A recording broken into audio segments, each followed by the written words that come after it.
Greeting you in the name of the Lord Jesus. இன்னைக்கு உங்களை பார்க்கறது ரொம்ப சந்தோஷம். கொஞ்ச நாளுக்கு முன்னாடி எனக்கும் எங்க அப்பாவுக்கு ஒரு சின்ன சண்டை வந்துச்சு. அந்த சின்ன சண்டையில என்ன ஆச்சு அப்படின்னா எங்க அப்பா கிட்ட கொஞ்சம் பேசாம போயிட்டேன். அப்ப திடீர்னு ஒரு நாள் இந்த பைபிள் பற்றி மெசேஜ் எல்லாம் கேட்டு அப்பா கூட ஞான உதயம் பண்ணி எங்க அப்பாட்ட போய் சாரி சொன்னேன். அப்பா சாரிப்பா, நான் பண்ணது தப்பு தான், என்னை மன்னிச்சிருங்க அப்படின்னும் போது என் அப்பா என்னை பார்த்து ஒரு வார்த்தை சொன்னாரு. அட போட மகன், என்னடா இதுக்கு போயிட்டு இப்படி சொல்றியா? அதான் ஒண்ணு இல்ல மகன், நீ என் பையன்டா, உன்னை திட்டத்துக்கெல்லாம் உரிமை இருக்குது அப்படின்னு சொல்லிட்டு எங்க அப்பா என்ன சொன்னாரு. அப்பதான் நான் ஒரு வார்த்தை யோசிச்சு பார்த்தேன். ஒருவேளை எங்க அப்பாவே இதை மன்னிக்கிறாருன்னா, உலகத்தின் தகப்பனை இதை மன்னிக்கிறாருன்னா, ஏசப்பா இதை மன்னிக்க மாட்டாரா? ஒருவேளை இதை பார்த்து கொண்டிருக்கிற என் அன்பு வாலிப தம்பி, அன்பு வாலிப தங்கச்சி, நீங்க யாரா இருந்தாலும் சரி, உங்களை பார்த்து இன்னைக்கு ஒரு வார்த்தையை நான் சொல்ல விரும்புறேன். என்ன தெரியுமா?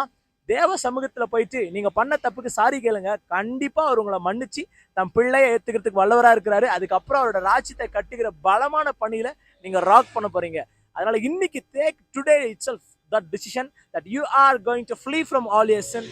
Thanks for watching this. God bless you. See you all next video very soon. Love you all.